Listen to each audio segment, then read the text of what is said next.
नमस्कार, देश न्यूज में स्वागत है आपका। मैं हूं आपके साथ मीनाक्षी और आप देख रहे हैं इलाज का इलाज। शासन स्तर पर भले ही तमाम वादे किए जाएं, लेकिन संसाधनों के अभाव में जिले के सरकारी अस्पताल सिर्फ और सिर्फ रेफरल यूनिट बनकर रह गए हैं।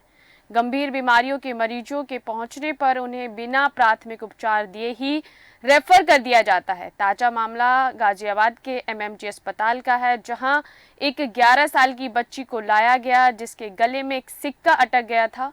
उसे तुरंत निजी अस्पताल में रेफर कर दिया गया। गंभीर बात यह है कि यहाँ लोकल एनेस्थीसिया की व्यवस्था तक नहीं है। वहीं एक और महिला एमएमजी अस्पताल की इमरजेंसी में गंभीर रूप से घायल पहुंची थी, जिसका पैर बुरी तरह से कुचला हुआ था।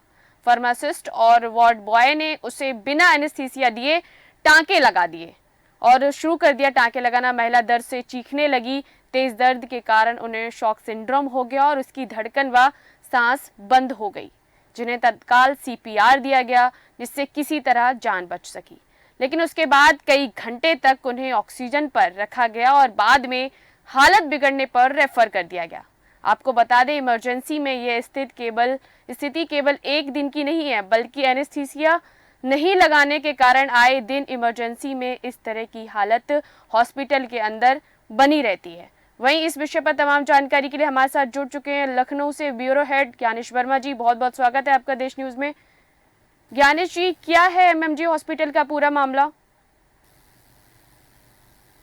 मीनाक्षी, मैं बता दूं कि उत्तर प्रदेश सरकार में लगातार दावे किए जा रहे हैं और बता दूं कि यहाँ के जो स्वास्थ्य मंत्री हैं ब्रजेश पाठक, वो हम्म। लगातार दौरे करते हैं कि हमारी जो स्वास्थ्य व्यवस्थाएं वो बहुत ही अच्छी हैं। हम्म। लेकिन धरातल पे क्या हकीकत है, आपने देखा कि गाजियाबाद में किस तरीके से जो शासन प्रशासन के दावों की पोल खुलते नजर वीडियो आ रहा है। हम्म। और वहां पे जो पीड़ित लोग हैं, जो तीमारदार है, उनका आरोप है कि जो यहाँ पे सुविधाएं हैं वो नहीं है हम्म। मीनाक्षी। हम्म। तो कहीं ना कहीं आखिर जो वहाँ के एक तो जो डॉक्टर होते हैं, वो जिम्मेदार डॉक्टर बिना देखे ही कहिए तो कह देते हैं कि इनको रेफर कर देंगे या तो राजधानी लखनऊ के लिए या हम्म। तो ये ट्रॉमा सेंटर के लिए। हम्म। तो जो जिला स्तर की जो समस्याएं हैं, जो सुविधाएं हैं, जो करोड़ों रुपए मीनाक्षी बजट सरकार पास करती है हम्म। कि हम हर जिले में सुविधाएं हो, हम्म। आखिर में वहां के जो डॉक्टर जिम्मेदार है वो क्यों नहीं अपनी जिम्मेदारी निभाते हैं? जी। क्योंकि डॉक्टर कहीं ना कहीं समय से, चाहे वो पहुंचना हो, चाहे तीमारदार के मरीज को देखने की बात हो, चाहे जांचों की बात हो, चाहे हम्म। ब्लड जांच की बात हो, चाहे एक्सरे की बात हो, आए दिन आप देखेंगे कि इन हॉस्पिटलों में लंबी जो है लाइनें लगी रहती हैं। सुबह से हम्म। लेके 7 बजे से लेके 2 बजे तक कतार खत्म नहीं होती है।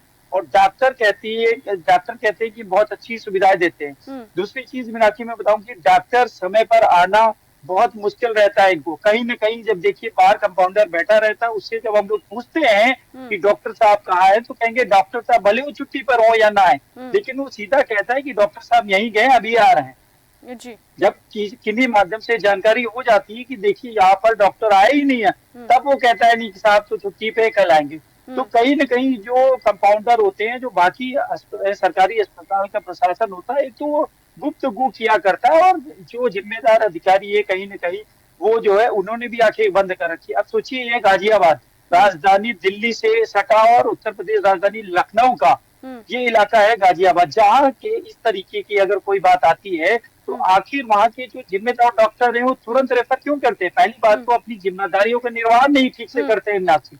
हम्म। अगर वो समय से हम्म। पेशेंट को देख ले और जो इलाज है उसकी शुरुआत कर दे। जी। ऐसा नहीं है कि सरकारी अस्पताल में सुविधाएं नहीं, लेकिन वो जी। कहीं ना कहीं निभाना चाहते हैं। जी क्योंकि ज्ञानेश जी। ऐसे हॉस्पिटल है जिसमें बहुत सी दवाएं हैं, जांच के नाम पे मशीनें हैं, हम्म। आखिर उन पर क्यों नहीं ध्यान देते हैं? जी बता दूं बिल्कुल। कि उनकी चाहे साफ सफाई की बात हो, करोड़ों रुपए बजट जाता है, जी। आखिर उन चीजों का क्या होता है मीनाक्षी? जी। और कहीं ना कहीं जो डॉक्टर होता है, सेमस है या सेमो होता है, वो हम्म। सोचता है कि सीधा अपनी जिम्मेदारियों से देख लिया और बोला कि आप सीधे इनको लखनऊ ले जाइए। जी। तो वहां की जो मशीनरी है वो क्यों फेल हो जाती है? हम्म। लगातार ब्रजेश पाठक कहते हैं, और देखा जाए तो वो लगातार कभी न कहते कि मैं दौरे भी करता हूँ, लेकिन आखिर देखिए रोज शिकायतें हम लोग दिखा रहे हैं।